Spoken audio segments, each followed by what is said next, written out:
Hello and welcome to Nerdarchy for Nerds by Nerds. I'm Nerdarchist Dave, and today I'm joined by all of these nerds.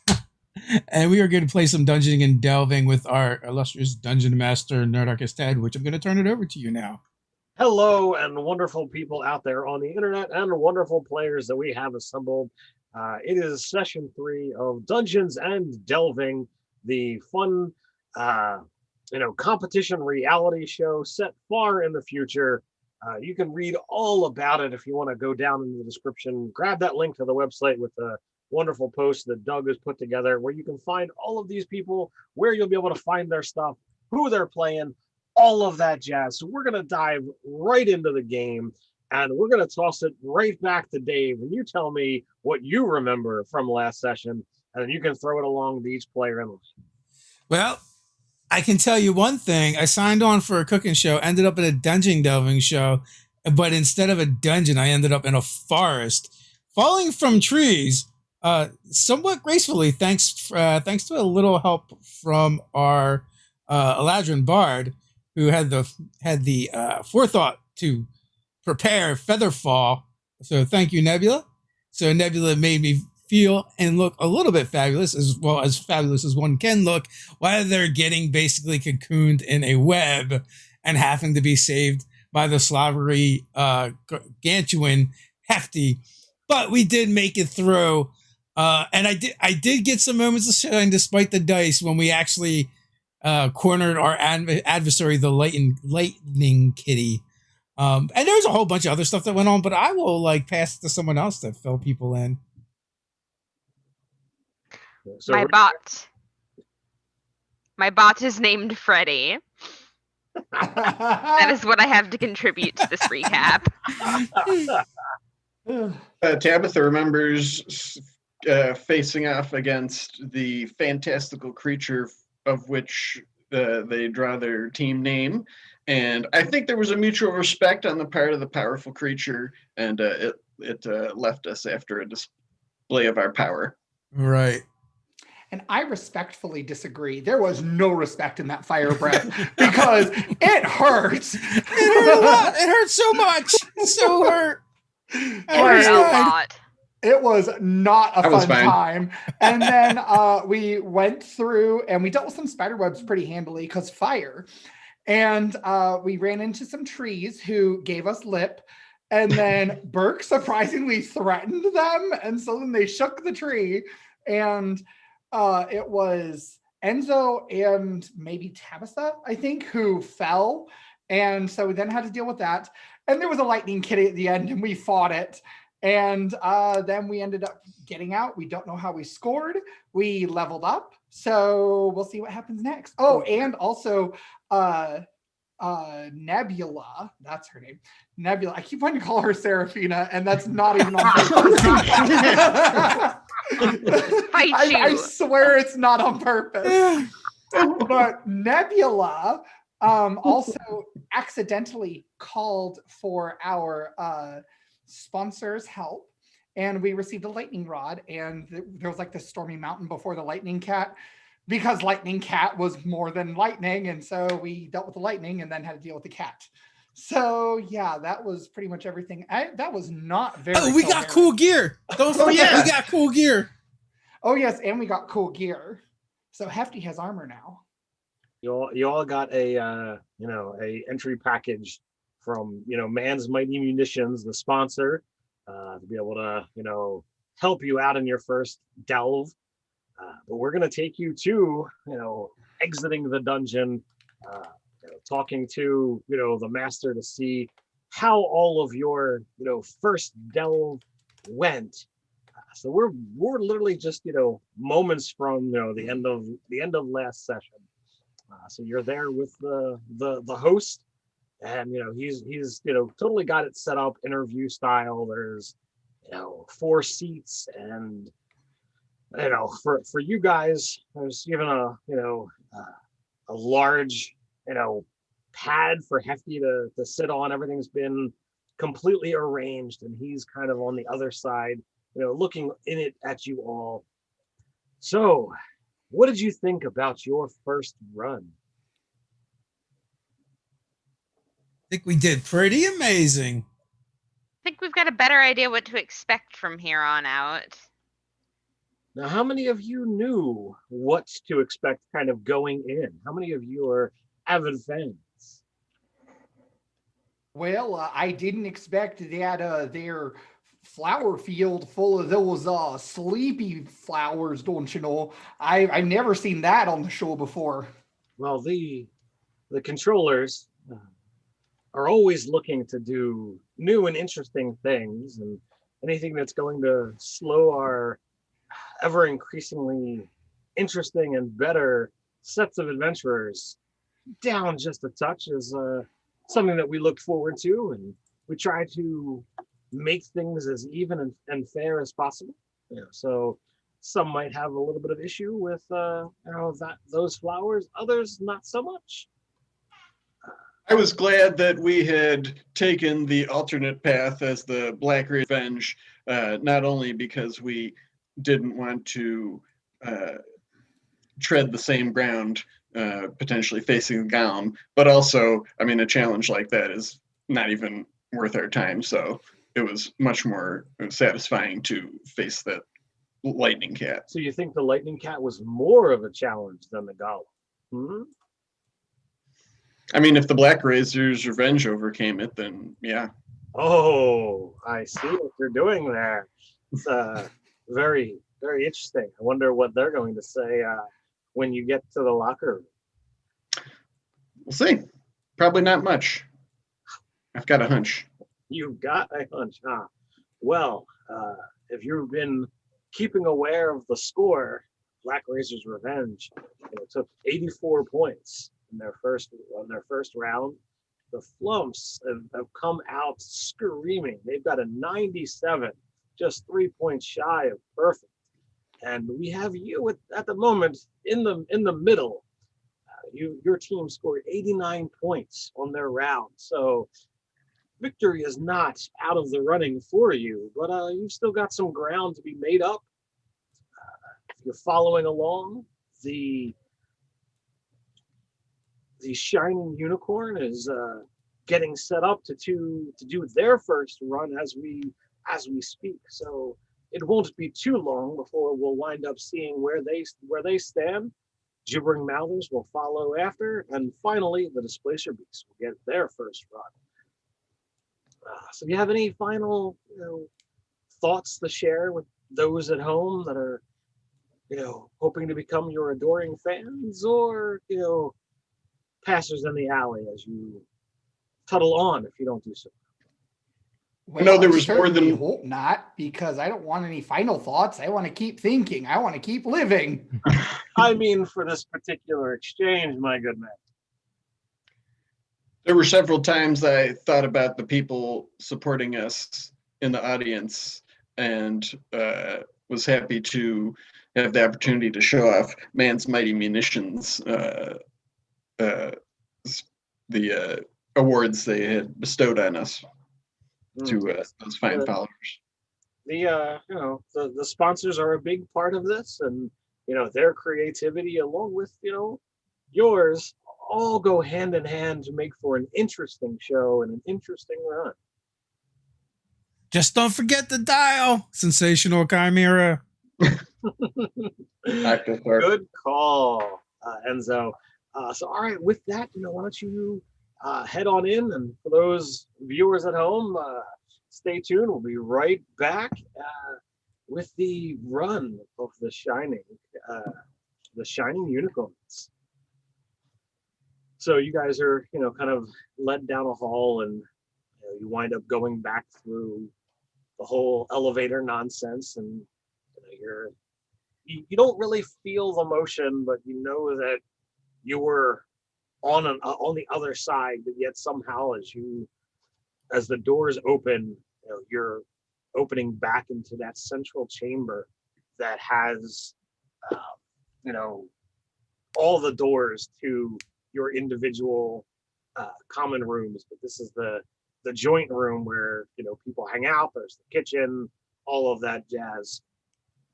You do see the handful of hangers-on, or the handfuls, not hangers-on, the handful of groups that have already gone through both the Black Razor's Revenge and the Flump. Now, I will throw this out. I don't know how much Burke follows along with the image. So does Burke know what the author of his favorite comic book, The Dungeoneer, look like? No, I don't think he would necessarily. Okay, well, there is a human, a kobold, a Goliath, and a half-orc seated at the one table. Most of their gear has been pushed to the side, but you do see the crossed blades of the Black Razor's Revenge upon their table and upon some of their garments, and upon the other table is the Flumps, where there is a Genasi who looks to be from the realm of Earth. There is a Tabaxi, a dwarf, and a half-elf. They seem to be, conversing, rather quietly, not really looking to, engage others outside. But the Black Razor's Revenge group definitely look over, and the Goliath, though rather large and stoic, does kind of like wave a meaty hand up in the air and winds up calling the four of you over if you so desire. I lean into Tabitha. I think he wants your autograph. I'm happy to oblige him. I'll stride over there, and as I walk up, I say, "Do you want me to sign that club of yours, or do you have some sort of notebook?" No autograph. I was just looking to greet some fellow competitors, which wish you luck.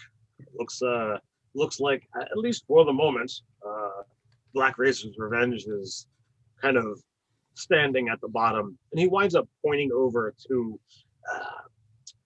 what was here before was nothing but wall, but there's now a large telescreen that has the 6 team names just kind of scrawled on them, and the current point totals are listed, and it shows the 3 teams that haven't competed yet with just dashes across from them, and it shows the 3 point totals in ranking order, putting them in 3rd place, you guys in 2nd, and the Flumps at the top. Well, there's still 3 more teams that haven't scored. It's literally anybody's game at this point.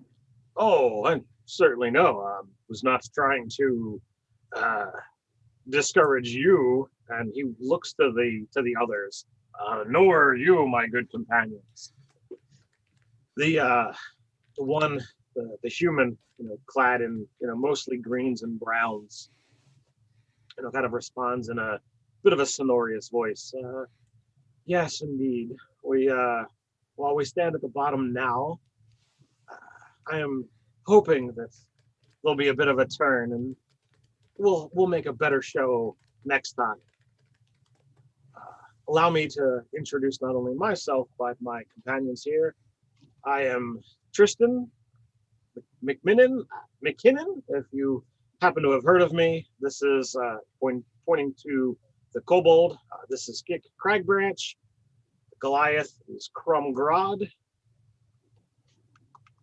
And, this lovely lady here pointing towards the very burly female half-orc. This is Bress Lurga. So What was the name? Bress Lurga. Okay. So Burke, you would certainly recognize the name Tristan McKinnon, who is the author of The Dungeoneer. Oh, you see Burke just like have that when Bolin meets Zuko in Cora. Like fingers are shaking and lips are quivering, and he just sidles behind Tabitha to hide, even though he's like head and shoulders above her. And he's like, it's him. It's who? It's and he pulls out his comic and he's like, him. So apparently we've got a little bit of a fan. There is no need to hide. I'm just normal man like anyone else. Just because I happen to write a amusing and fun comic from back a ways. Could I get you to autograph this? It would not be a problem at all, sir. Oh, and then he just kind of like slides it forward, and he's like, oh, is it in the plastic? I bet this is how all your fans feel, isn't it, Nebula? Sure. So they're winding. Will you be doing a signing later, Nebula? Yeah, let's focus on winning first. I think that sounds like a safe plan. So, do you guys wind up introducing yourself? Please, they know who we are. Yeah. You can just make it out to Burke Deep Hollow. That's 2 L's. No L's in Burke though. So he winds up, scrawling, not only an autograph, does the whole 2 thing, but he writes, one of the most, favorite or common lines that's there, exploration ahead, or, something along those lines, with multiple exclamation points, because that's his thing. Oh. And he slides it back over. Any of the group are willing to, sit and chat with you if you're, so inclined, or allow you to go get the respite that you're looking for, if that's more of more of what you're looking for here. Who's their sponsor? Who is the sponsor? You don't see any markings on them at the moment.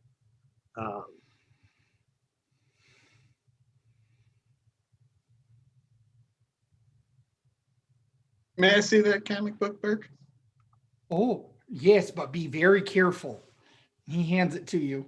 Okay, I just want to flip through it, but also I want to see if my Eyes of the Runekeeper reveal any kind of like hidden message he might have put in his autograph. There does not appear to be any hidden message within the autograph that he has just done. Okay.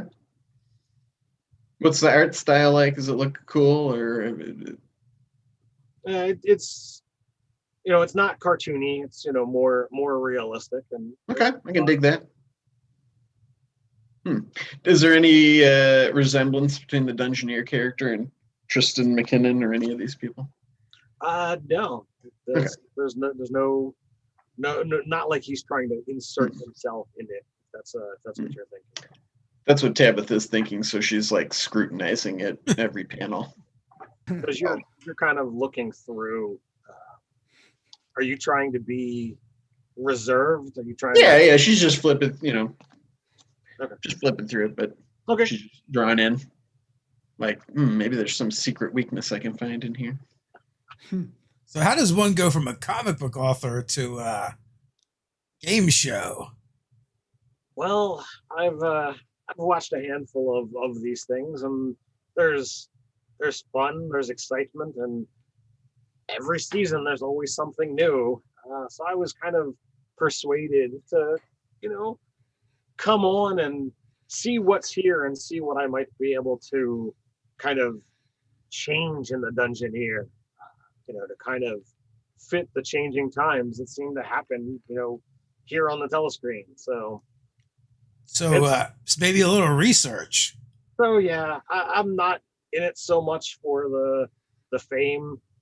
and believe me, I'm not trying to brag. I've already got some of that, and that is what it is. But it's there to see what I can push the story in another direction. Who knows? Yeah, Nebula knows all about that. And I kind of nudge Nebula. Looking for a little bit of inspiration, as it were. Oh no, I meant about being famous. I pinned You're so you're so talented. I don't think you need to worry about inspiration. So the half Enzo. I'm sorry. You should have felt that about 3 seconds before you did. You might want to get your nerves checked. The half orc who's kind of been quiet this whole time, steps up, and the voice that comes out definitely does not fit this very, muscular body. And she's like, "Are you that Nebula?" Yeah, I'm that Nebula. And you just, you get like 5 minutes of just like total fangirling, talking to you about, this whole thing, asking you basically all of the questions that are vastly inappropriate to ask someone that, you just met, and it takes, I don't know who winds up chiming up first, whether it's Tristan or one of you guys, but it takes a bit of work to calm this person down. And I would not stop this for all the gold in the world. Oh no, I am lapping this up. I answer every one of those inappropriate questions, like no shame to speak of. Eileen and the Burke. How long before she's asking to taste her boob? I feel like Burke is probably repeating every question she asks her, but to Tristan, just like, oh, I should have asked that one. Yeah. So I will totally say that when she does ask the question of "Can I taste your boot?" is when the Goliath, who's the only one to really stand taller than Bress, is like, "All right, that's enough, love," and he just kind of like puts his meaty hand upon her shoulder, and she kind of like looks back and forth between him and Nebula, and just kind of like sits down, basically gives that, kind of, tech box signal to like, we'll talk later. Eileen and the Tabitha. Oh, are they a couple? Maybe we can exploit this later. We have Nebula. Work on that half orc honey for a while. Create a little tension in their team. That's an excellent idea. While you're saying that, I'm gonna say, just hold still for a second, and I'll use my little bot device to take a selfie. But I want to get it so that both Tristan and Nebula and their fans are in the background, and I'll just hark out that like backstage at Dungeons and Delving, no big deal. Hashtag Octothorpe. I then proceed to reblog that with like hashtag pretty big deal. I feel it's worth mentioning that this is a real Twitter account as well, where you can actually like follow this character. But to Enzo's point, like, hey, you've got a bit of a cutthroat mind. Yeah, I want to open a restaurant. They're expensive. Enough said. It's cutthroat business too. So over the next 2 hours, what are the lot of you doing? You've got the ability to just kind of go and relax. It's not late enough in the day to really warrant turning in for the evening. But like you could certainly have a short rest if that's something that you were looking for. But grabbing a meal, grabbing chill time, hanging out with the Black Razor's Revenge, or something else. Let me know. I want to shower and freshen up. Then I'm heading to the kitchen because I'm making waffles. Ooh, everybody loves waffles. That's right. As long as they're not waffles of shame. All right, so that's what that's on Enzo's plate. Tabitha? I am going to follow up. Well, for two things is if there's like several hours. No, I'm not gonna do that. It's the one thing. Sorry, I'm gonna go to the kitchen and talk to Enzo, and I'll explain to him. Follow up to our conversation earlier. I have the ability to impart cryptic messages into writing. You'd said you wanted to potentially cause some strife with the Black Razor's revenge. Can you think of any sort of message that might we could pass along somewhere that might get misinterpreted? Maybe. And I'll show them. I'll write down like a recipe, say for like a really simple thing, like a list of ingredients, and to him it would say what it actually is, but to anybody else it's like a bunch of like ridiculous ingredients, and I'll get one of those guys with the clipboard to go and get those things, and while we discuss it while he's gone, Okay. and see if he comes back with all the wrong things, Sure. just to show him how the thing works. So it takes a bit of time, but there are plenty of gophers, not literal, like the people who go get things, and they are kind of at your beck and call to get the ingredients for the kitchen or what have you. Mhm. Come back with this list of crazy. Yeah, it's like gumballs and like just weird, unusual thing, dinosaur eggs and stuff, and it's like to make like cookies or something like that. Not sure why you needed all of this, sir, ma'am, but there you go. Say, well, that's what it calls for on the list of ingredients, right? And I'll hand it to Enzo so you can see. And to you, it would just say like what it would actually be. Tabitha, this is fantastic. Have you ever thought about doing specialty cakes or birthday cakes? You have a special message here for the person that's receiving the cake, and everyone else sees something else. This could be fantastic. So I wonder, I could probably use my occult might to ensorcel icing to do the same thing on a cake. Maybe you could cook up some sort of prank. How many people can you key it to so that they see different things? Let's see. It lasts for 10 days. Anyone that I choose to will see the writing as normal and convey whatever meaning I intend. But to anyone else besides whoever, there's no limit. It appears as if it's either unintelligible or an entirely different message in a different language even. So Fun. Maybe something we can put in the oven and let bake, see what we come up with. So Nebula, what is it that you wish to do over these next 2 hours? I'm going to park myself on a couch, and I'm gonna just play my acoustic. Okay, so you.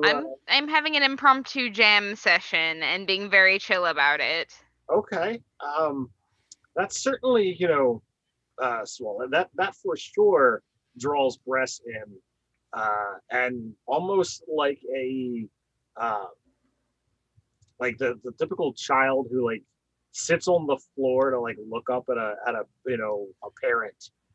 She there's couches and comfortable seats around, but she totally just sits down, cross-legged, straight backed, and just kind of sits there and watches the entire time. Doesn't come across as creepy or any of that kind of stuff, but she is certainly into whatever music that you put out. I'm gonna see if I can get her singing with me. So go ahead and either perform or persuasion, your pick. Let me see which of those I'm better at. I would imagine you have both, and they're both charisma, so probably the same.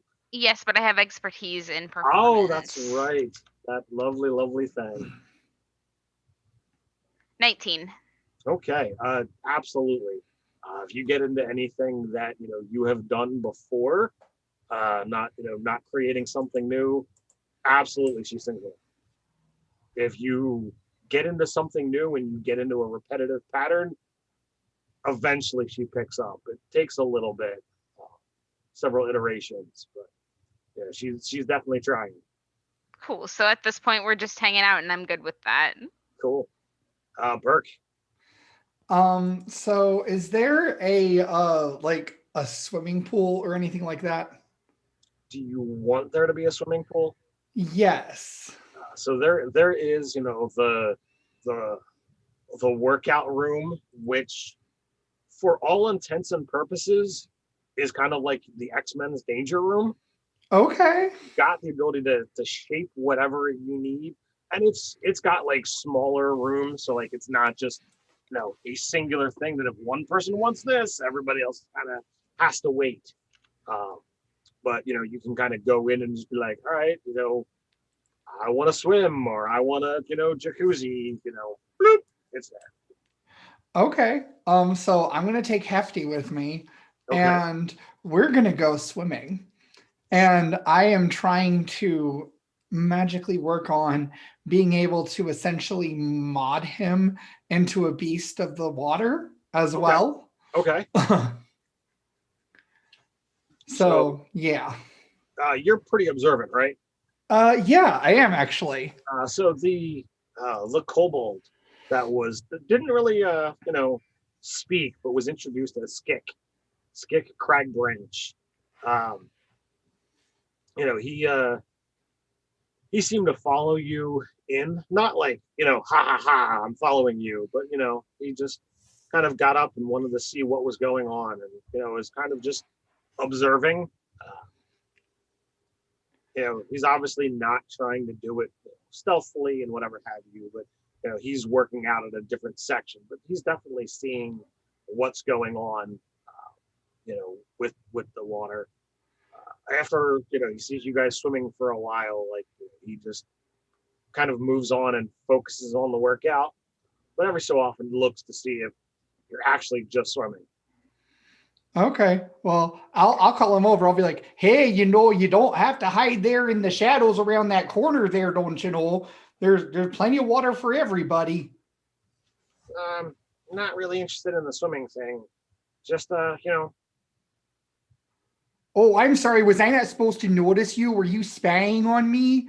I'm sorry. I'll pretend I didn't see you there. Go ahead, keep doing your spy business. I wasn't spying. I was observing. You understand it's a competition. Like to kind of know things about our competitors. Oh, well, I mean, if you want, you can dip your toes in the water and I'll answer your questions. So, what are you about? I mean, it's a pretty big beast you got there. That's kind of crazy to be taking that thing along with all the danger and stuff that's going. Oh, no. Hefty's a baby still. He's very small. These guys get to be, and then list whatever the size is, because I'm not actually sure how big Ganchuans tend to get. I know they're huge. I don't know what that looks like. Well, I mean, they can easily get to 15 feet tall. So.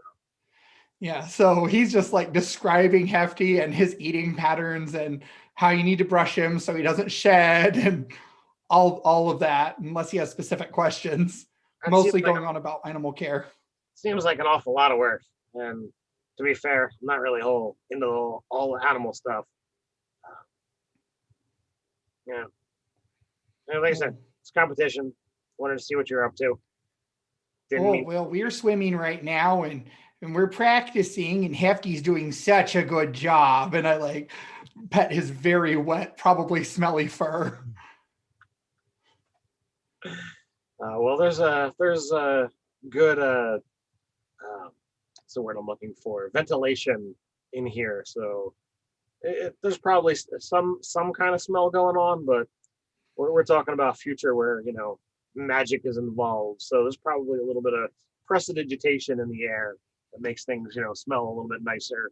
I mean, okay, it's a gym. People are gonna sweat. People are gonna stink. So magical air freshener, very nice. Make sure that doesn't impact. Okay. I think Enzo is making waffles. If you want to go in there, he might be more your speed. He's very sneaky. Didn't look like he was sneaky. Oh yes, he's Enzo is rather and he pauses for dramatic effect. Conniving. Oh, I see what you did there. It's kind of cute. He throws those knives everywhere and then just totally like overdoing it. Like 8 different ways till Sunday. I'll allow you to your swimming. I'll go have some of these waffles. Okay. Hey Ted, how much time are we talking about? So it's about 2 hours until okay. Whatever conversations and resting and stuff that you guys want to do. And I would like to try and find out if there is any particular kind of cake that is Bress Lurga's favorite kind of cake. So I mean, if you straight up ask, but like on the DL, I don't want to. All right, so how are you trying to get this on the DL? Because that's like, if you just straight up ask that the Goliath, he'd probably tell you. No, yeah, I don't want him to know at all. If this is like a facility for competitors, is there like dietitians and stuff that they, like for people that have like, their preferences? I don't think there's a dietitian that would be like on call to be able to. Okay. Be able to like ask about other people. Like if you put in your own things, like that might be there. It would probably take a bit of work to try and like get access to records on somebody else. Are these? Well, I'll start the feelers in that direction. Oh, sorry. Are these previous contestants? Black Razor's Revenge. Black Razor's Revenge are all new. They're all new. Oh. Yes. Now, is there any like minor leagues that people come up from, or like? There's a handful of things that kind of have some of the same kinds of things, but it's not anything that would be officially connected to Dungeons and Delving. Yeah. Well, maybe we can get Tabitha. Maybe we can get Nebula to kind of stalk her on social media. There you go. She'd be good at that. Yeah, she might even just have those kind of posts on her Hark. Yeah. Freddie would probably be able to figure that out. So her new companion. After some time goes by, roughly 2 hours, the telescreen on the wall, winds up doing its shimmering. And all of the lines wind up changing, and it reasserts the order, to put in the new point system or the new points and ranking, and moving into second place, Shining Unicorn is in at 92 points, leaving you guys at third and the Black Razor's Revenge at fourth, and the other two groups that have not yet gone are kind of still in the blank. And Shiny Unicorns are the team that Serafina is on, right? Shining Unicorn is the team that Serafina Galamid is on. I'll mention that to Nebula. That's the team that Serafina's on. Yep. Are we all back together now? That is entirely up to you guys. I know that Tabitha had left to try and gather some information and has come back. I know that Burke, you'd gone swimming. I don't know how long you were planning to do that. Like an hour.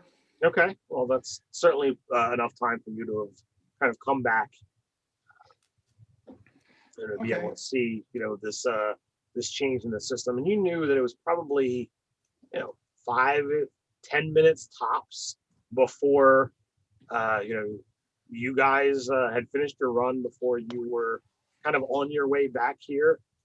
And some more time passes, and the shining unicorns do not appear in the locker room.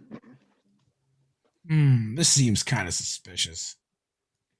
Hey, I hope nothing bad happened to them. Do you think maybe we should go check it out? They completed their run. They got a score. They got a better score than us.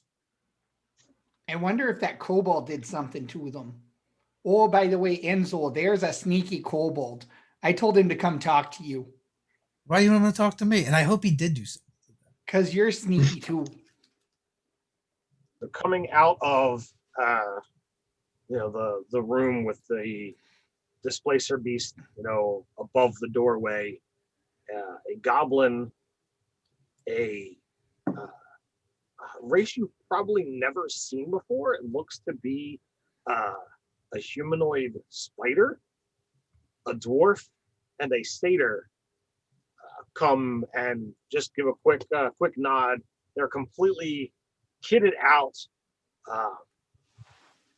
to kill, basically. Armor and weapons out. You actually see a little bit of a glimmer upon some of the blades at their side, and just a quick nod or hi, but most of their faces are just all business as they march straight towards the door leading to the elevator. Before it takes them off there, knowing that they're the last to compete in the run, that the gibbering mouthers should have already been in line. You guys must have just missed each other in passing. They certainly look serious. So I just say it aloud. So where's the shining unicorns? They should be back by now.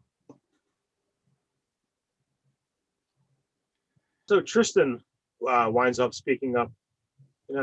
Usually doesn't take all that long from when the point total is listed to the time that the teams showed up. I mean, we saw the flumps, you guys, and this is rather peculiar. Maybe they got stuck in the elevator. I think they're getting some kind of special treatment. Well, there's one way to find out. Give me a second. And I would like to cast Pass Without Trace on us. Okay. That takes, let me look and see. I haven't done this one yet. That takes one action. Okay, so it's just real quick. Yep. So we're all agreed we need to check in on them then. But sneakily, yes. All right. Does Nebula really want to check in on Seraphina's group? Okay, Yes. Think about it like this. Imagine how good it would look on me if I saved her butt. From that perspective, sure. So yeah, let's go. All right. You all have much more devious minds than I anticipated. This makes me happy. So you wind up going into the elevator, the move room, or whatever it is you wish to call it, and it doesn't take you right back to the start of the dungeon. It's not really your time for that, so it takes you to the operations room, where like all the planning and stuff was happening, where you went earlier in the day to get set up for things, where you went a couple of days ago to meet with the different prospective sponsors, and it appears when the door opens, there's a bunch of guys or a bunch of people in orange shirts. They seem to be speaking into their own floating tech boxes, talking to whoever. A bunch of people are running around. I don't know. You tell me. Definitely worried looks. There's a lot of confusion. Hey, what's going on? Nothing to worry about. You guys are fine. Probably, head back to the locker room. By now you realize like the locker room is, kind of a joke name for, the the common housing for all of you guys. But since it's supposed to be like a sporting competition, and you go to the locker room thereafter. Crap. So when Shining Unicorn finished their run, they crossed the portal. They went through the archway. They didn't appear on the other side. Okay, so what we have here is a bit of a mystical mishap.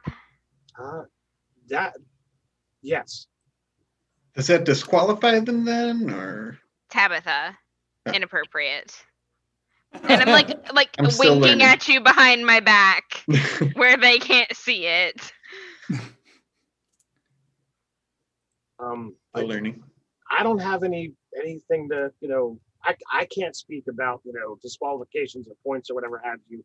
The points are tallied, and they're not crossed off, but they, we were trying to find them. We don't know what happened.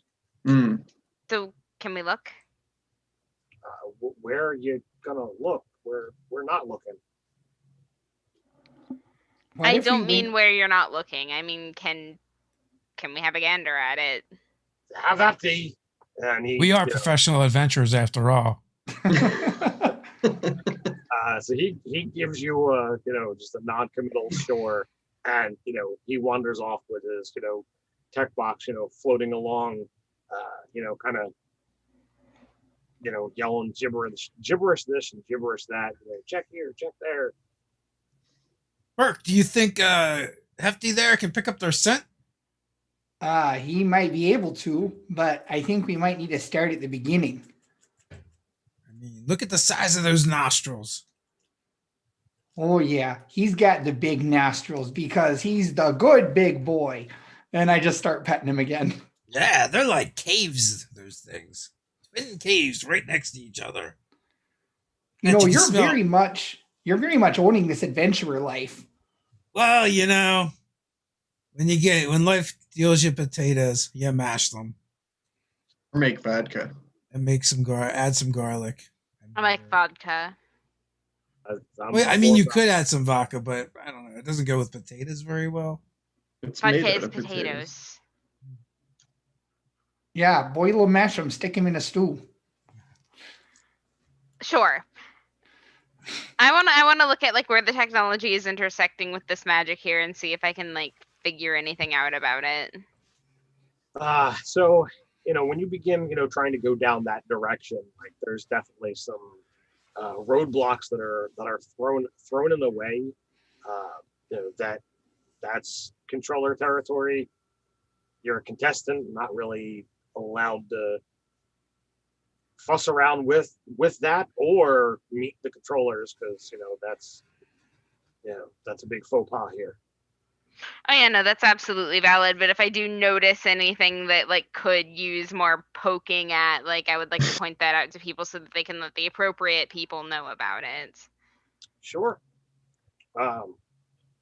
So what is it that you're trying to? Are you trying to get into the actual dungeon itself, or are you looking to just more observe? What is it that you're trying to?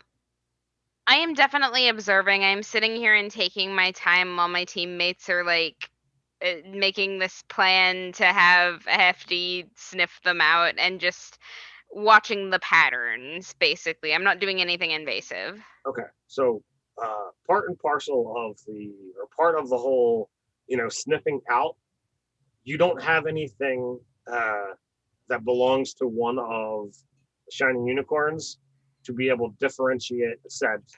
And you're in a place right now where lots of people have been trafficking lately, so you don't have a good starting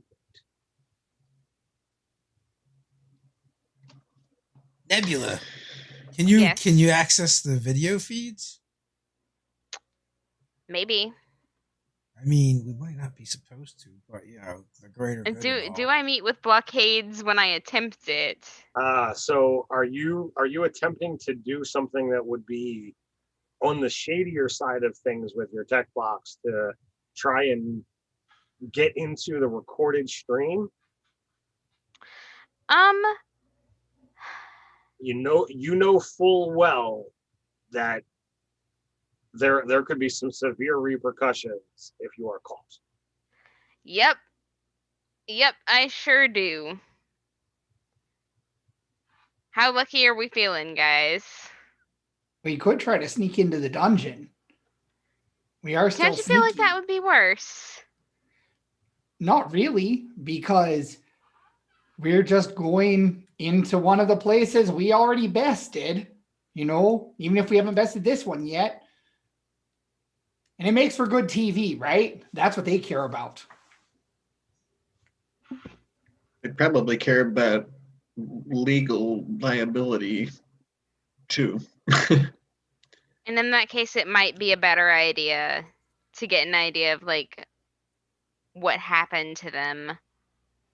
Could you imagine if their disappearance was actually a ploy to try to get an advantage? Maybe Seraphina's behind it. It seems like something a vapid pop star would do. Thanks, No offense. Tabitha. I didn't say anything about you. He said a vapid pop star. That means they vape too much. All right, so what do Look, we do? I know what I am. Video feed or Just sneak feed. into the dungeon? Let's sneak into the dungeon. All right. It's more action-packed. We're less likely to get into trouble for it, and if we do, beg forgiveness. Here's the rather story. than ask If we get permission. caught, Hefty ran in and we went to retrieve him. Hefty just kind of like sighs a little bit like, I'm like, it's okay. We know you didn't do it. So there's definitely, a bit of chaos and confusion with everything that's going on. Nobody seems to be focused on you guys, whether it's the chaos of the moment or Burke's spell. You aren't quite sure. You do wind up, passing by the Displacer Beast team. They seem to be in a waiting room now, and there's definitely a bit of frustration and annoyance on the satyr and the dwarf.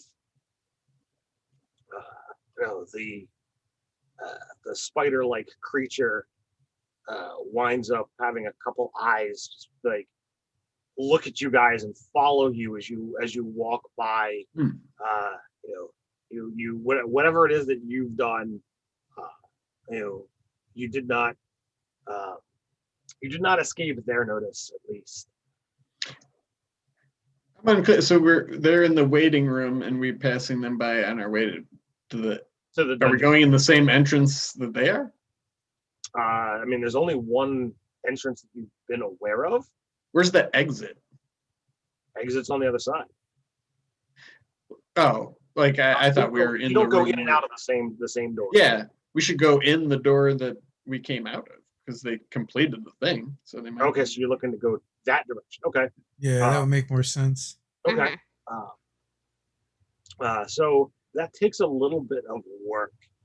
So when you get into the elevator, the move room, I'm gonna need Nebula to give me a tech check. Ooh. Okay. To convince intelligence tech skill roll to see if you can convince the door to get you to convince you to get to that aspect of it. So how's a 29 sound? Yeah, that nearly impossible thing. Yeah, I got that. Not that this was a nearly impossible task. It's just, 5th edition caps off at that whole 30. So You can hack your way up a waterfall. I nat 20'd and I have expertise. Nice. absolutely beautiful. All right, so you wind up, you can call it however you want if you don't like this particular explanation, but you kind of like for whatever reason and recorded the one orange shirt talking, and you just kind of mimic his voice of like, take us to here, and it just says accepted and takes you. Wait a minute. Did she just home alone Yes. the door? Yep. Yes. Does that work for you, Nebula? Oh, that absolutely works for me. I'm here for it. So you're brought to the back end chamber, and you see a bunch of people talking, and they're huddled together, looking like they're trying to figure out what's going on. But again, the chaos and the distraction and the spell are all helping you to kind of navigate your way through. And it's not so much a doorway, but there is, that, rune carved archway that leads back towards the dungeon. That you step through the other side and step right into this particular room. Well, guys wanted to go in and look for him. All So right. far, so Hefty. good. See if you can find him. And I'll just have him sniff around and see if he can pick up a scent somewhere. So from this side, any of the Oh, hey, can I use the little cutaway thing? Absolutely. So at one point in the past several days, Tabitha, in just having discovered this whole world of social media and all this stuff and researching your enemies, actually kind of likes Seraphina's song, and she had sought her out and got her an autograph. So she'll reach into her cloak and pull it out and have Hefty sniff that and be like, "It's a good song." I would also like to invoke the cutaway for just a still of Nebula breaking a pencil. It's totally, kind of an after credit moment of, Tabitha's like, oh, it's a lovely song, holding up, the music desk. Response is all it says above, and Nebula just breaks something in half, staring at the camera, or staring off to the side where you can see Tabitha off, and there is just this hateful glare. Yeah, this is like The Office. So you guys, Tabitha winds up holding up this music disc, to Hefty, and Hefty goes towards the archway, and for the next several minutes, it's a back and forth. Steps, through the archway, and on the other side is a very nondescript, just boring gray gridded room. The walls, are marked with these yellow lines. The floor is marked with these yellow lines. None of the terrain or the things that you've seen before are there. Every so often, there might be, a small, buzz or a small flash, and a couple of the grids change to something, but it's just for a moment. But as Hefty kind of walks around, he stops at the archway, and he just I guess points at the ground. I don't know what his signal is, his snout or one of his big clawed feet. The Gantuan's front paws are super long claws that kind of click and clack wherever they go on this hard ground. But it's like, all right, gives you the indication right there. I picture him just making biscuits. It's clicking. So they came. Oh, they got that point on the floor. So this is the middle of. Is this like a holodeck? Yes. Well, we know that was just me. Yes, dog. It totally acts like a holodeck. Okay.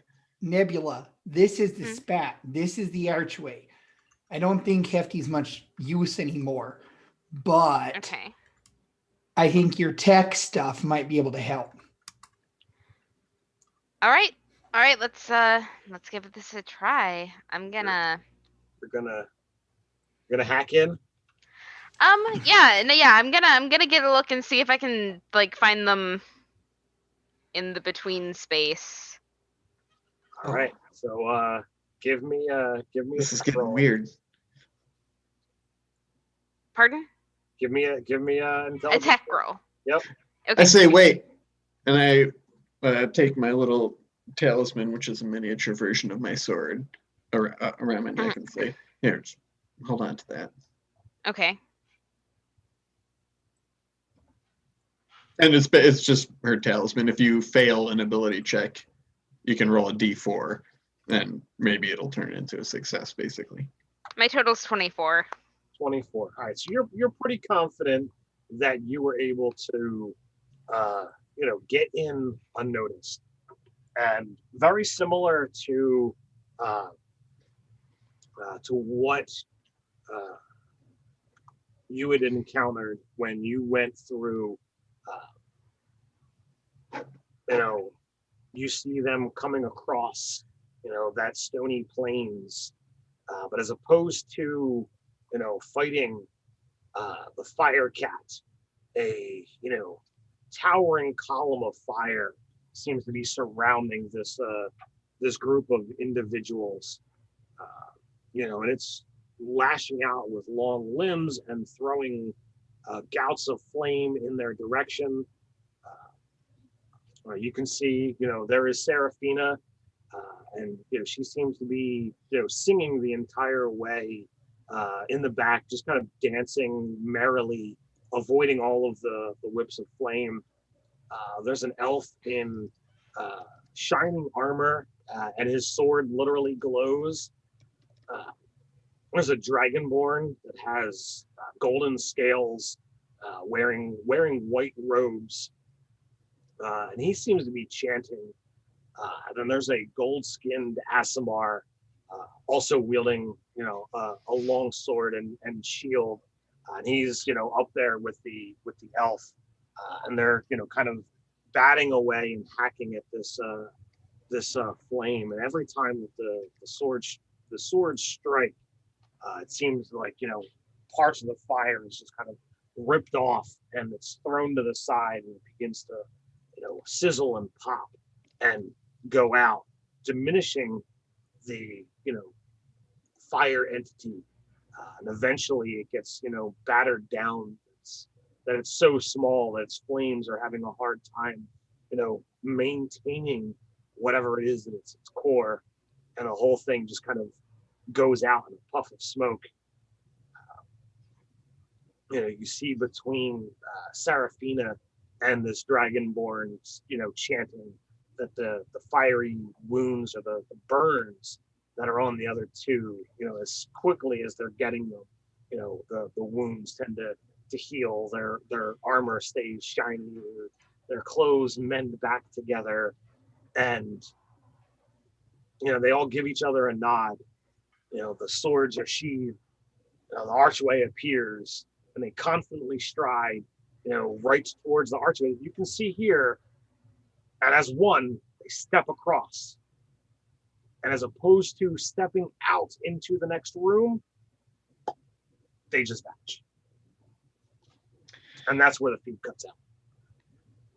They're good. Did you see the way they took on that thing? Yeah, but I'm a little bit more interested in what happened after. Well, seeing how that's the way we came in, it's the only other way out too.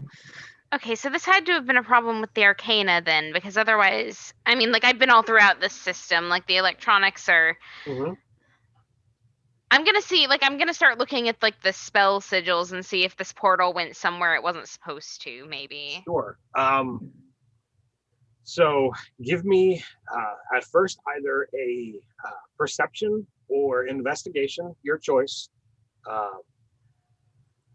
And I mean, you were able to play this out on your tech box. So if there's somebody else in the party who would rather do this angle or might be better at this angle, feel free to, work together as a team. but then I'm going to need an Arcana roll on top. Tabitha, how much do you know about this weird magic woohoo shit? Not much. Don't you have an ability Yes. where you like read stuff? I mean, I can read writing. Is there writing anywhere?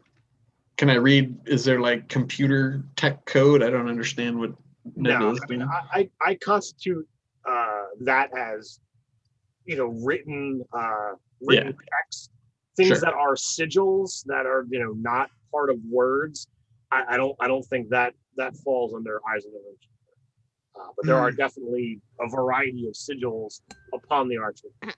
I am comfortable attempting this Arcana check. I have a +4 to it. Can anybody beat that? I have a +4 also. I have a 0. I mean, What about perception investigation? Also Perception. +4s. My passive is 17. All right, so why don't you give me a perception check? Let me know what you got. Okay, perception. Can I specifically pay attention to if she activates the door now? Like, is it different in appearance from the one in the video? Like, does the writing change or something like that? Sure. Okay. Perception. Oh no, that is a natural 2 + 2 because it's not using my passive. So that's 4. I think we start with inspiration.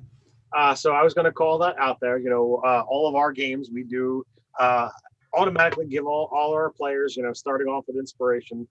So you do have a free reroll if you so desire. Sure. This feels important. You can't get much worse. A little bit worse. It's not worse. It's 14. All right. So you aren't entirely sure, the angle that you wind up, seeing, the replay from the tech box.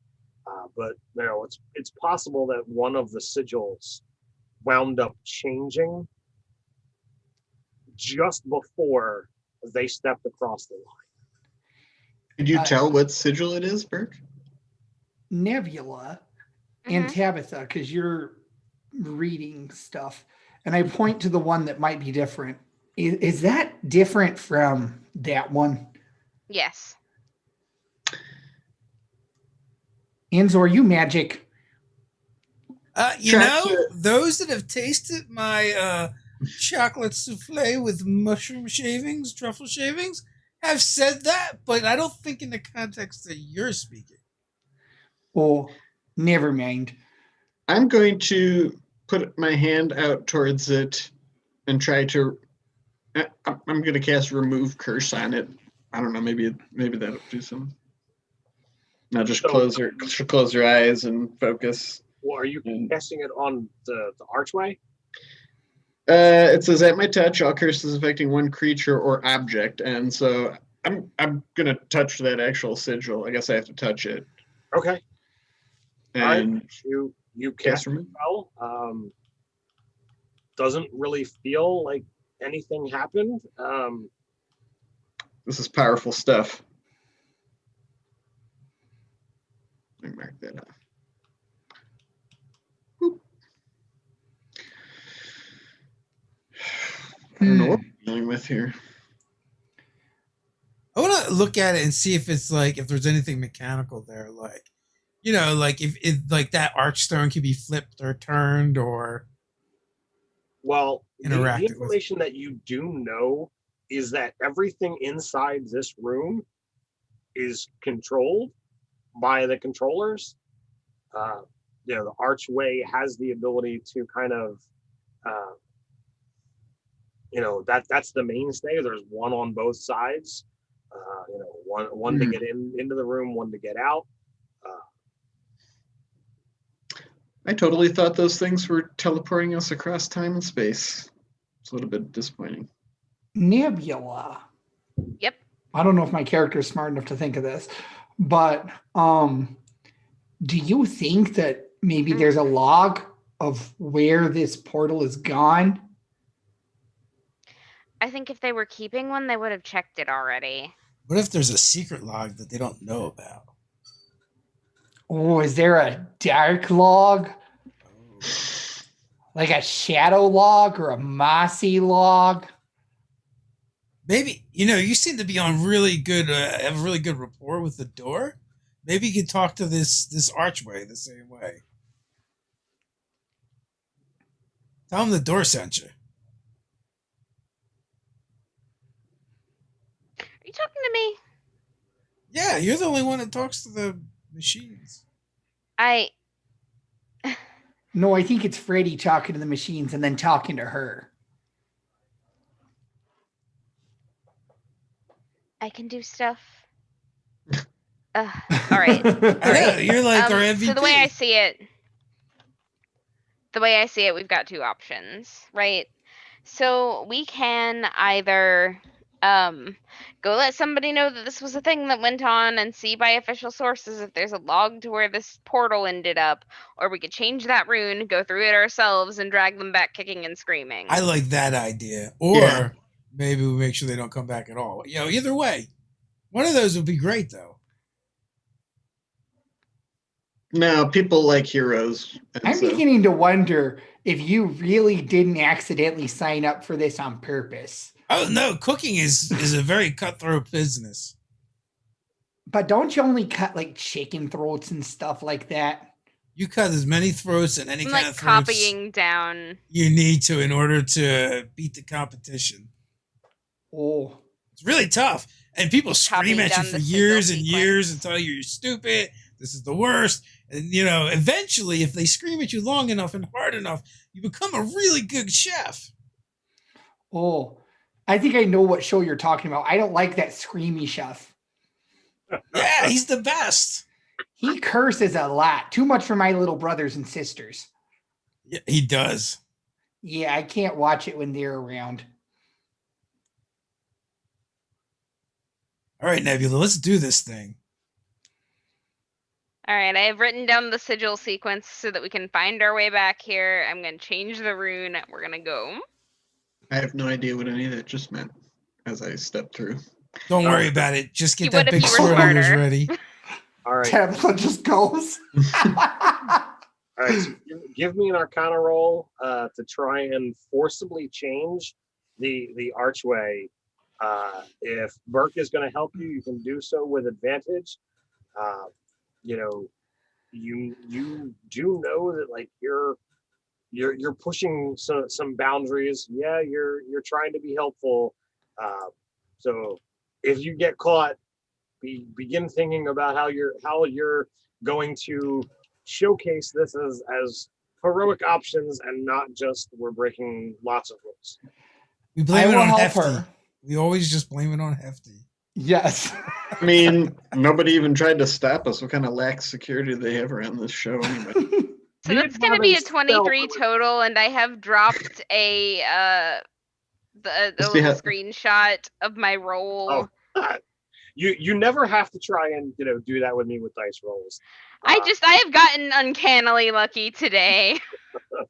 I was doing something earlier where I was rolling dice, and I rolled 2 18s and a 19, or 2 19s and an 18. It was crazy. So I do some pretty amazing things with dice too. 3 student ones. Yeah, pretty much. So it takes a monumental, that's the word I'm looking for, a monumental amount of effort of will from down here to alter the rune in this archway. But it's you stand back, it's the way it appears in the tech box replay. And then you guys together step through the archway. Mm-hmm. And you expect if everything goes according to plan, if everything was normal, you would just step across the archway and be out of the dungeon, out of this room. But that same sound, that pop, and you appear, and you seem to be on just a plain, like a open golden light. You don't see any landmarks. You don't see anything in any particular direction, except, kind of wandering around, together, you see those four, previously described individuals. When you appear,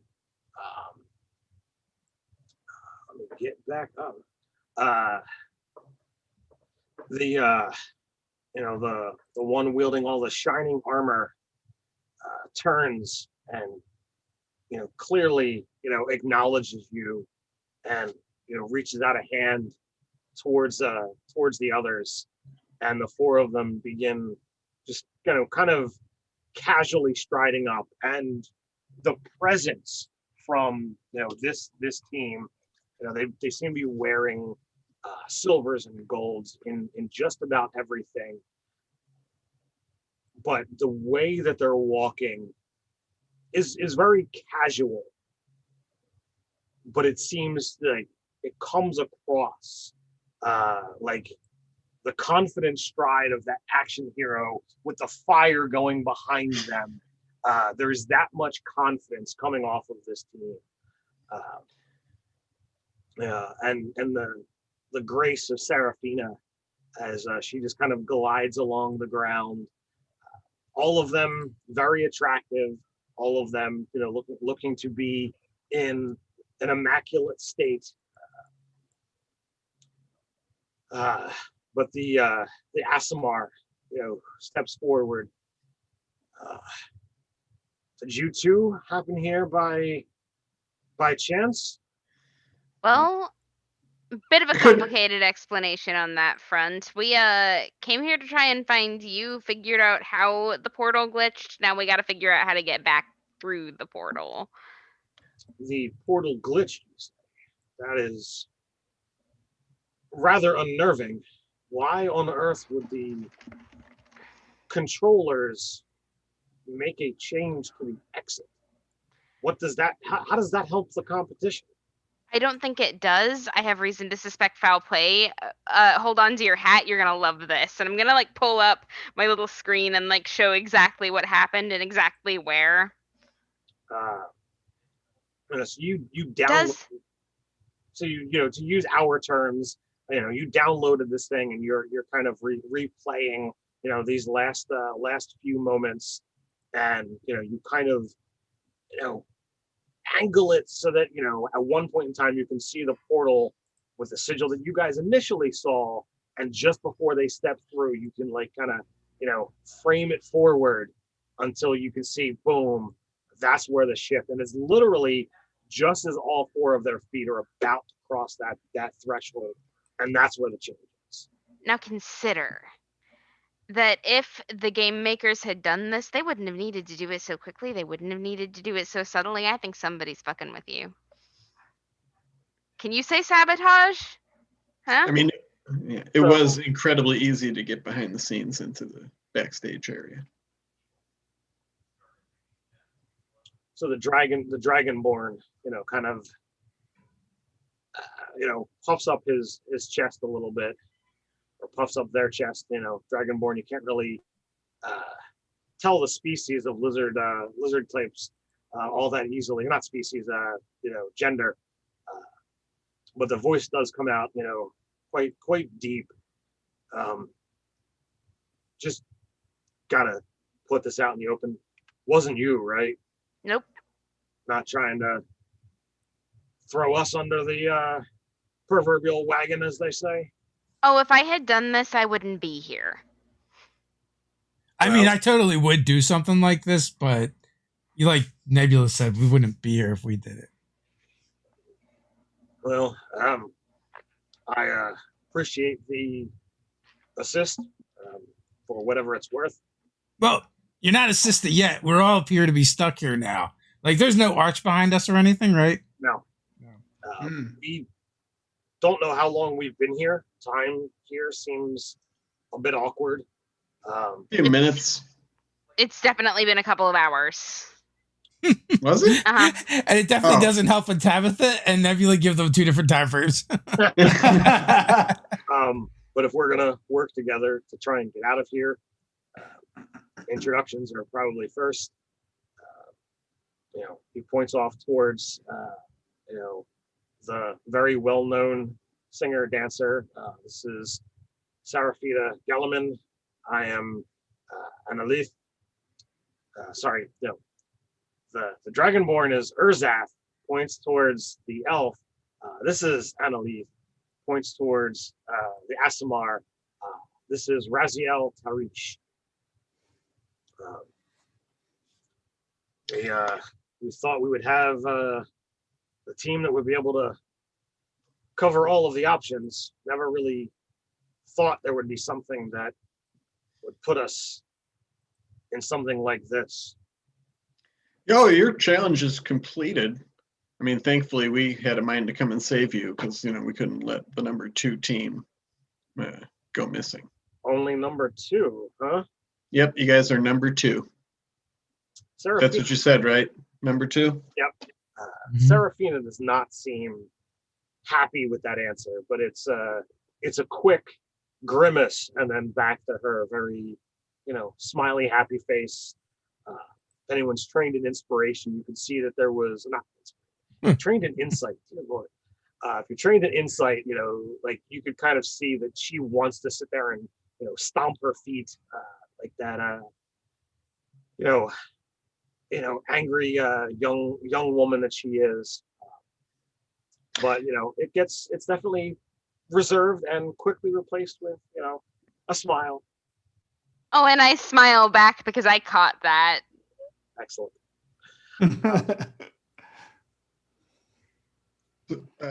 Nebula, you can't get us back? Well, I kind of thought that the portal would still be here. Oh. I'm gonna just start picking at stuff kind of around the area where we stepped through. So we're just in a vast space with a floor made of golden light? Yes. Okay. Here's a question that might sound stupid, but I feel it's worth asking. Are we on our current dimensional plane, or did we get shifted to another dimensional plane? Because those holodecks could definitely make something like this. Oh, that's a good point. We could still really just be in the studio in one of the training rooms, and with the door locked or something, and no one would even know. So Analith steps forward, and you might not have seen it before, but hanging off of his waist appears to be a satchel, and he pulls out a very thin book. And most people don't tend to go with the old school style parchment and paper nonsense these days, but he totally has one of those ancient relics. He flips through and he starts looking at some information. I've studied a bit of the different worlds that exist out there, and this is not a particular realm that I am familiar with. Been around quite a number of years. So either we are in another tech suite controllers have access to, or I dare say in a demi-plane, which those are limitless, set upon by whoever created it to be whatever they wished it to be. Well, Okay. If we're still in a tech room someplace, then technically there's probably still a signal somewheres that you guys can tap into, unless it's being jammed somehow. Take it away, Freddy. So give me a tech roll and see what you can find out. That's gonna be the young 18 this All right, time. you're not finding an active signal. Uh-huh. If that was a DC and that failed, then you could use that talisman to roll a D4 and potentially make that a 6. Nope, no, you're good. Okay. I have no bars here. Unfortunately, the pain in the butt magical problem is the problem that we have. You know, I can make almost anything with the right ingredients, but I can't make anything without any ingredients. I don't see anything around. Can I use the aside? Sure. Okay. You know, it was right about then that I remembered something old Gran used to say. She was a wizard, don't you know? And she was one of those elf wizards, so very magical. And she happened to be all about that conjuration business. And I would like to suggest to whoever looks the most magic-y that maybe they could banish somebody out of here. Somebody have access to banish. Including one of the unicorns if they can do that. That is a 4th level spell, sir, and we are 1 level shy of that, so it's nobody on our team. Oh, dang. It shows you how often I play wizards or clerics. Totally getting into the meta. We got a fighter, we got a cleric, we got a paladin, and we got a bard plus optional. So we don't got no wizards on Team Shining We've got Unicorn. banishing smite. All right, hear me out. Go ahead. We want to get back to the plane that we came from, and they are looking right now, and it didn't take us that long to figure out how to get here in the first place, so maybe we could give them a little help, see if we can cast some kind of beacon, some flare up that they would notice. I will send out a hark that says got trapped in the space between. Turns out there was a faulty sigil in the exit portal, and I'll tag the show.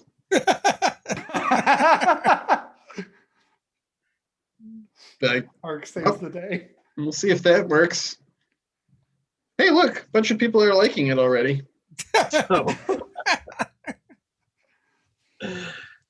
So I imagine that you've got a little bit of following, but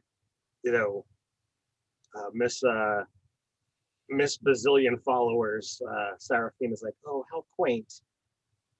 And hey, hark me. She totally turns on her tech box, which is entirely golden, much larger and bigger than your tech box, with oh, platinum and gem inlays. It's totally bedazzled. Yeah. and she quick throws up a video clip showing not only the 8 of you, technically 9 once you count Hefty, and we always count Hefty, but all of the golden light. Don't know much about this whole rune thing, but this is not the way this competition is supposed to be going. Totally gets into the full snark angle. Gonna hit record. But tags all of the specific crew that she's aware of, as well as Dungeons and Delving. A minute worth of doing all of the hashtags, because it's all done verbally, so it takes time. Yeah. But totally does a whole love thing to her fans, and gag me with a spoon nonsense, and then sends it out, and doesn't take too much longer after that that there winds up being not the archway that you expected to see, but the light around you winds up ripping open, and this white line and shimmer of energy opens up into more of what you would expect, as players, of a magical portal, blue and white light, shimmering. Mm-hmm. You don't. Looks like we're looking at an exit. Thanks to my great idea. Yes, of course. Serafina's going to take all the credit. You are number 2, as Urzeth said. But it's not some wizard in robes with a staff that steps through, but totally some dude in an orange shirt looks through and beckons you across. One by one, the 9 of you step forward, and you realize you guys have been gone about a day. Oh no! Did we miss any competitions? So you also very inspiring idea, Tabitha. That was really something to behold there. Yeah, and if he had some followers, somebody would have actually seen it. So the current standing, Flumps at 97. At least you got a picture of us saving you. I mean, that's the important thing, rescuing you. I would like to whisper to Hefty and get him to love tackle and lick Serafina all over the face. Oh, after you guys are out. As she's walking through the door, him just like gallop up behind her and like whomp on top of her, and then just like giant tongue slobbering all over her whole front. Because if you Still deny recording. the cute animal, that's a bad look. So there is definitely an exchange that happens. She does not seem thrilled at being accosted by your very large creature.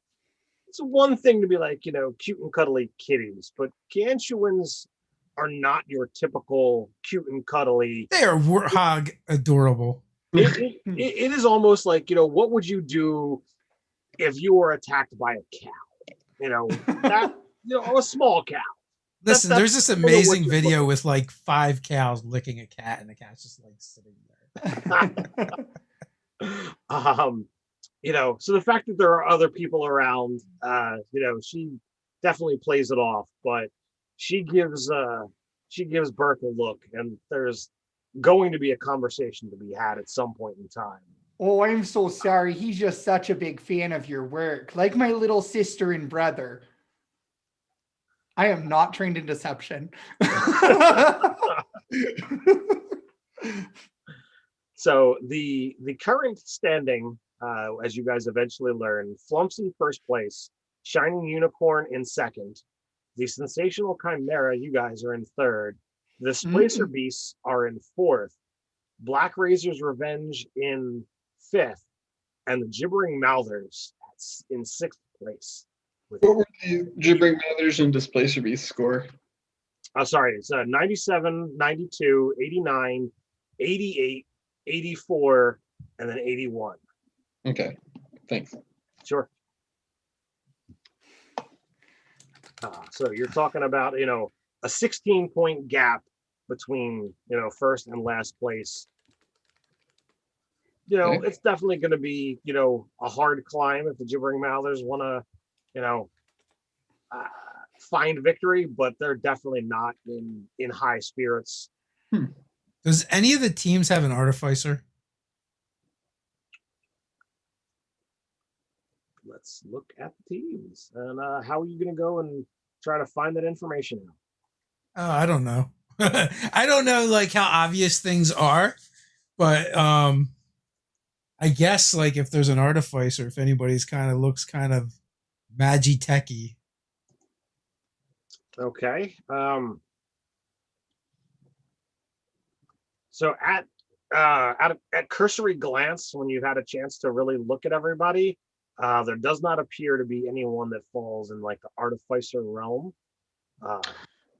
Who is anybody being sponsored by? I forget the name. The bunny. The Terrible Ideas. Yeah. No, he apparently did not find a suitable sponsor. Craig definitely did seem to have a almost holier than thou my shit's really good. Are any of you guys good enough for it? Oh, wow. Okay. But I know that Nebula is still trying to, make friends. Oh, absolutely. I've got plans. We're not there yet. So with you guys losing about a day, you know that you only got a little bit of time before round 2 is going to be starting. There's a whole rest sequence that you had kind of missed out on. Oh boy. I took a short rest because I consider just cooking as well as No, showering. You definitely did take a. I'm not saying that you're missing a long rest or any of that kind of stuff, but the typical recuperation, time off to kind of vent and do whatever kind of training or investigation for the next sequence seems to have been removed from you. Oh. Well, that's what happens when you're saving the number 2 team. Tabitha, the more you talk, the more I like you. I grow on you. Like mold. Like delicious cave mold. So the mold and an old when you gravestone. eventually find yourself back in the the locker room, at present, all 6 teams are kind of at their respective tables. But there definitely seems to be some finger pointing. Serafina, is calling out members of this team and that team. What do you mean?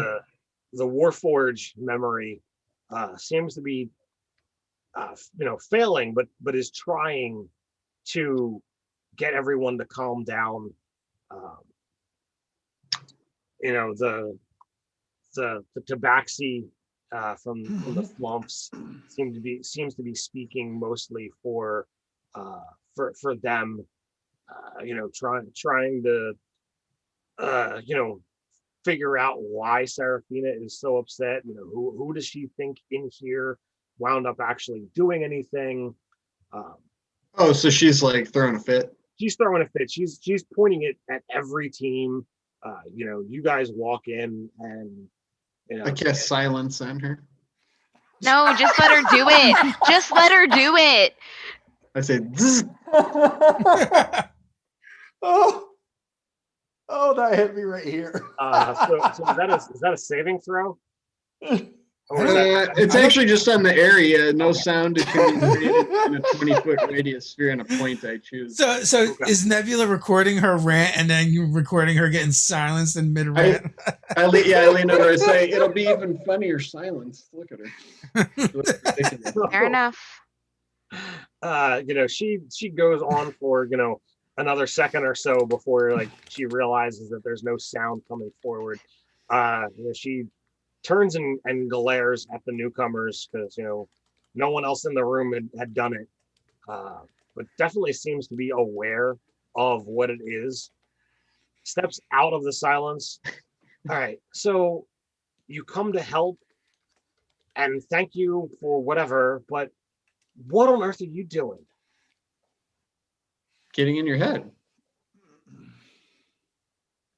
Am I there?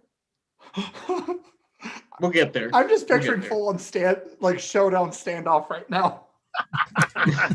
Between Wednesday Addams person and pop star who's a spoiled brat. I stand next to Burke and I just with a bag of popcorn and hold it out towards him as we're both watching together. Oh yes, I'm watching intently, but just reach over without breaking contact with what's going on and just take a handful of popcorn and eat it. So the satyr from the Displacer Beast team, he winds up climbing onto the table, and by climb I mean he basically just kind of leaps up mirthfully. I was like, look, of course, look, we don't know what's going on. We really, I don't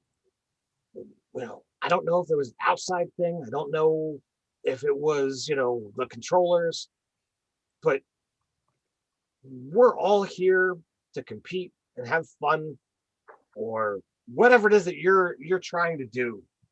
But there's cameras rolling, and all of this nonsense that's going to be done in here. You know that somebody's going to record it. Somebody's going to, put that up on, on the show.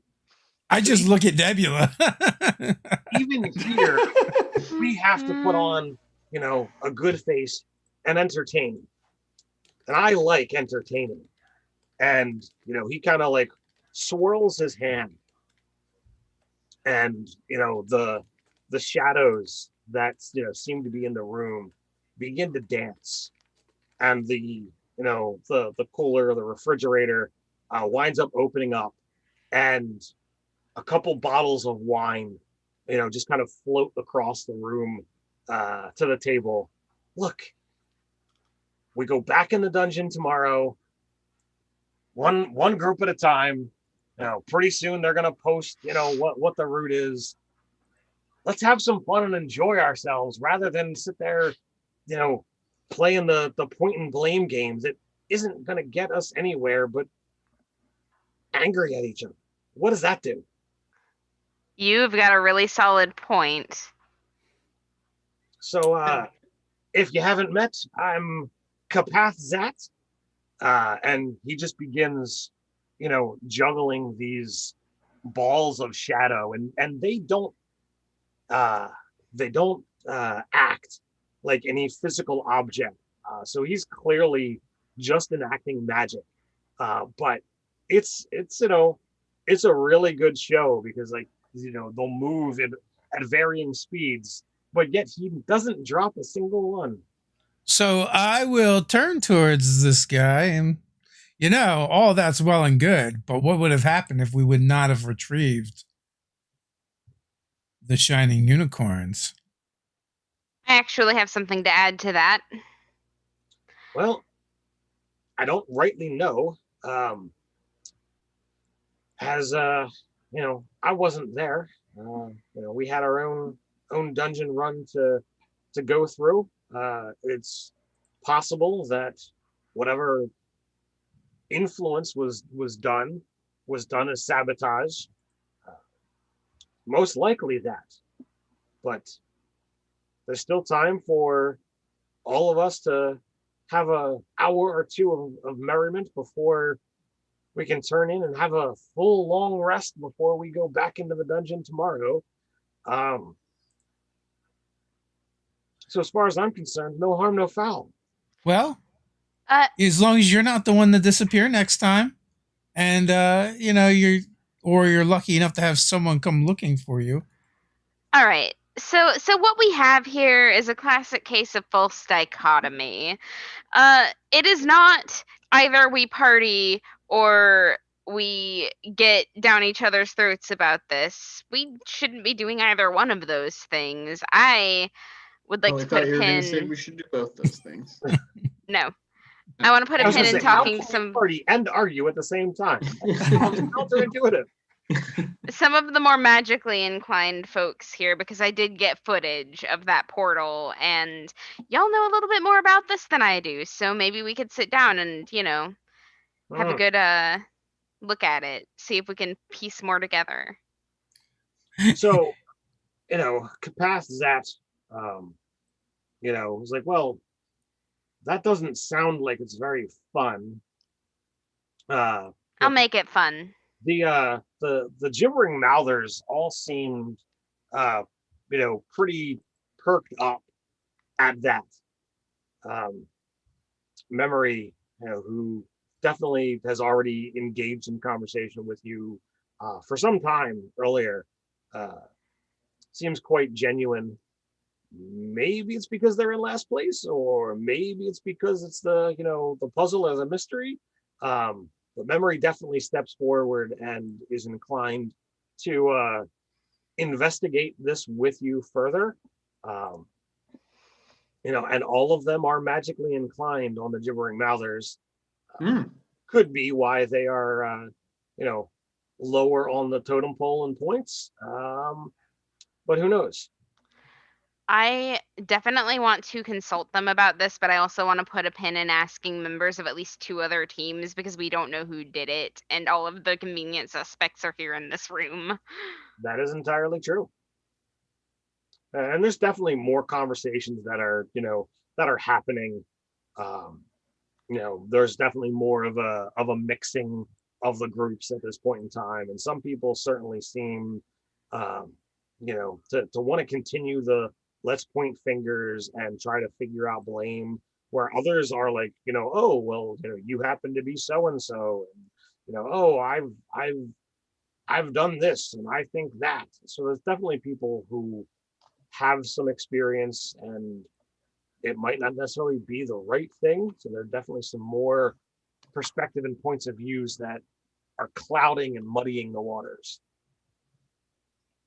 Well, I mean, it does seem that the Giving Rathers have the most aptitude for this sort of thing combined. And they just also have saying. the most to gain from team number 2 disappearing. Well, actually, they're so bad, I don't think it matters. But, as of right now, just saying, they're in dead last. They'd still be in dead last, even if they got rid of the numbers. They'd have to get rid of all the teams to get to first place at this point. Are we all? That would mean they would have or are we sabotaged in it before they even went, though, too. I feel like this conversation would definitely be happening in private among just our team. That's what I was asking. Okay. No, Okay. I think I just did it as a cut in. Hey, it was your first cut in. Here's a question then. You say that the last team has the most to gain from this, and maybe it's just me being a little too simple about all this, but we know that Nebula would have a lot to gain from this too. Now, I'm not saying Nebula did it, but what I'm saying is there might be other people that have a reason to have these people come to harm. And it would be real easy for everybody to assume that the team in dead last did it because they're in dead last. So maybe other people have other reasons to dislike one or more members of that group. And maybe that's what we need to look into. Or maybe you're really going down the Gantuan hole there, Burke. I don't think that that's a terrible idea, though. I feel like looking into that is smart. No, it's not. Gantuan holes are disgusting. You don't want to go down there. Wow, I didn't know that they dug holes, and I could have gone my entire life without finding that out. So you're saying it was probably that Goliath on Black Razor's Revenge? I think you just don't like him because his sword is spiky. And bigger than club. Yours. He doesn't even have a sword. What kind of warrior is that? Come on. I mean, if I'm gonna grab a cup of wine and pass it to Tabitha and just give her the most amused smile. He really seemed to have an issue with Breslurga's, being your fan. So. Oh, he let her go on at length before it got weird. It's fine. I mean, if somebody sabotaged. When you converse with Bress,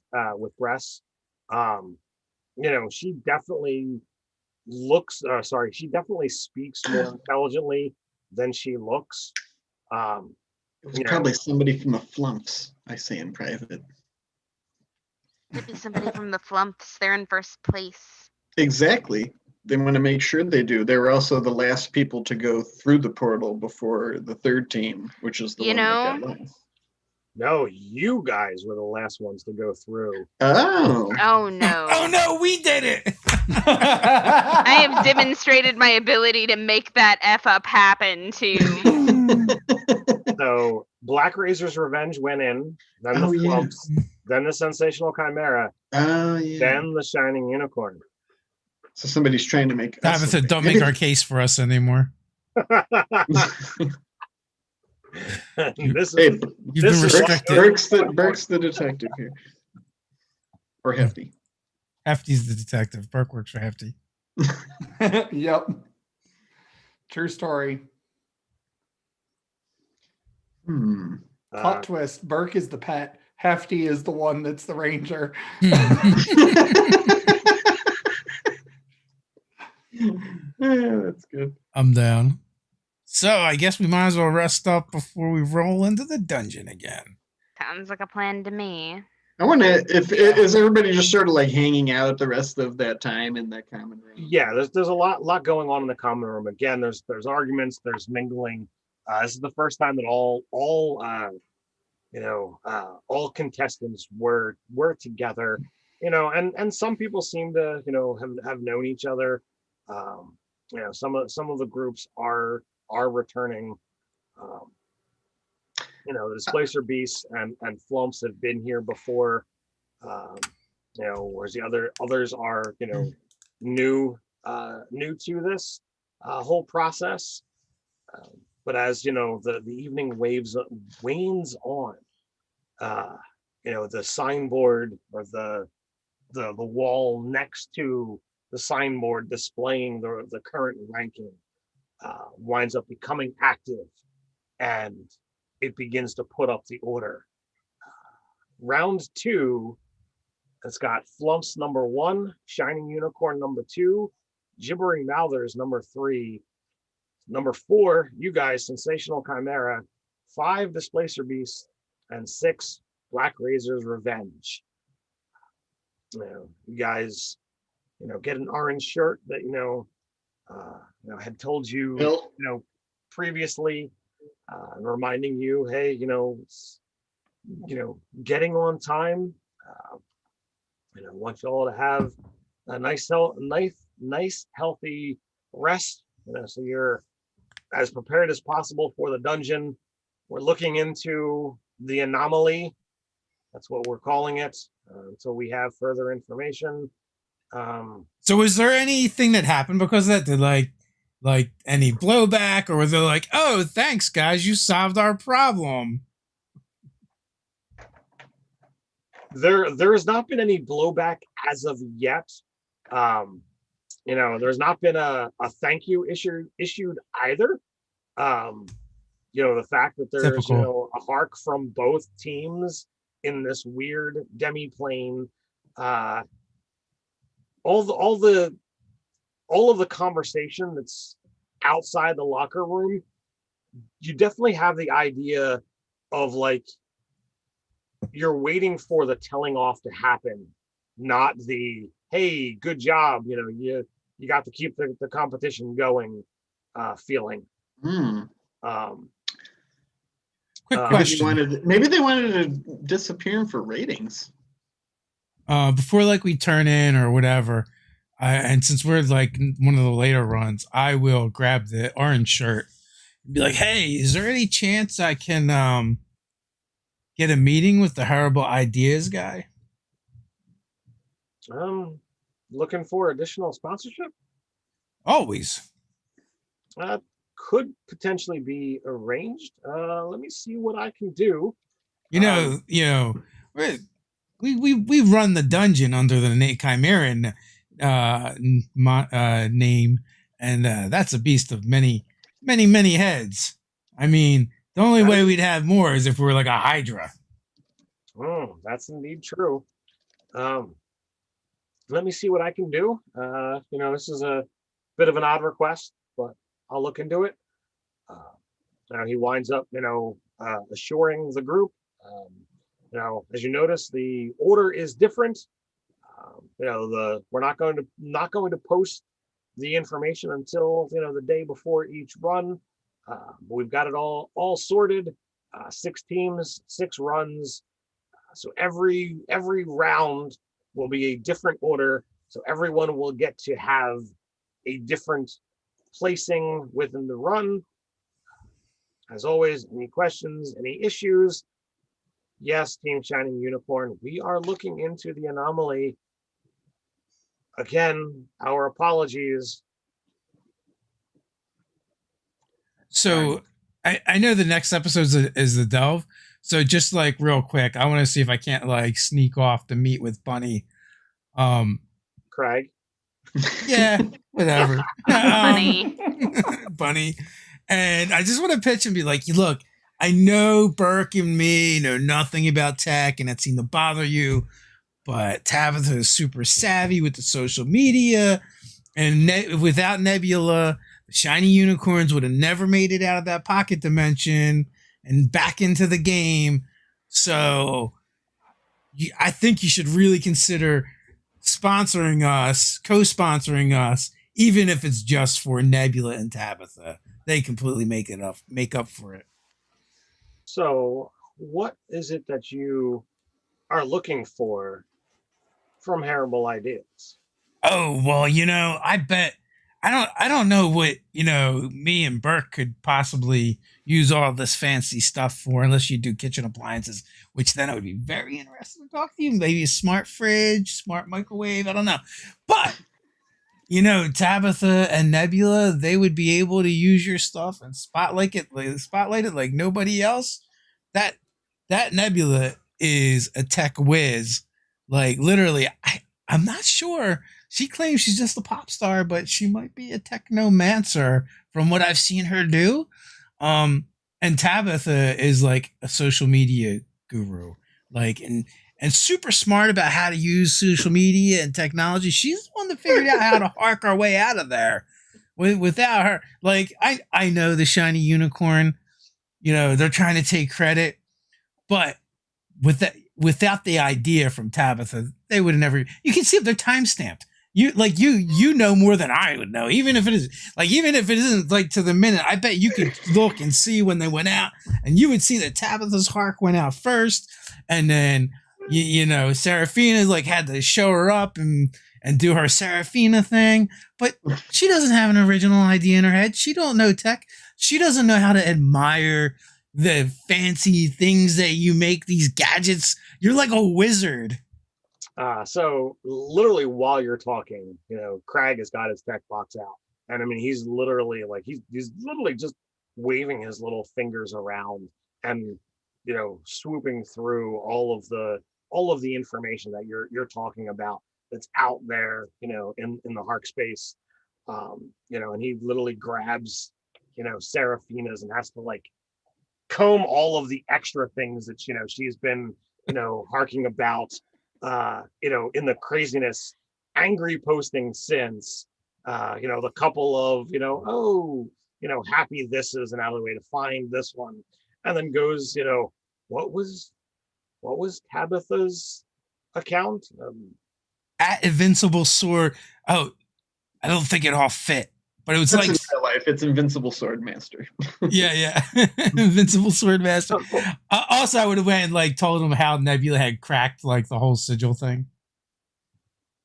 So looks at the fact that there's 5 or 6 people following Invincible Sword Master. It goes up by 1. Oh, nice. Okay, I can see that Tabitha did indeed do this prior to Seraphina. I think something could be arranged. This is all happening the following morning. So this meeting happens. So it's after your rest. Give me an hour, and mayhaps there'll be something to add to your uniform. You won't regret it. You're backing the winning team. I know it doesn't look like it right now because we're at number 3. Had we not medaled, we'd be at number 2. But you're backing the winning team. But I will say, part of the deal, he holds up, a pair of fluffy bunny ears, very similar to what this little kobold is wearing. One of you has got to do this. Deal. I know just the person. So he hands over, the fluffy bunny ears. And, with that, we'll get into the dungeon crawl next week on Dungeons and Delving, episode 4. the second run. So go follow Invincible Swordmaster and all of his hashtag Octothorpe, the real world Hark Twitter, and see if we can increase that number for hilarity's sake. I want to thank all of these, fine people for coming and playing my ridiculous storyline. Fantastic. It's amazing. Like, the pitch was great. This is better. It's everything I had hoped it would be and more. Yeah. Right. So we'll Hashtag find out Octothorpe. how Hefty feels about wearing these ears.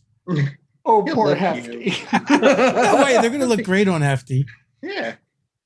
He's gonna look even cuter. Mhm. So I'm glad that you're all having a blast. I apologize, all the people watching that there's so much information that I'm grabbing off of my DM notes that I really just don't have the ability to get into the chat and respond. So apologize for that. So come back next week.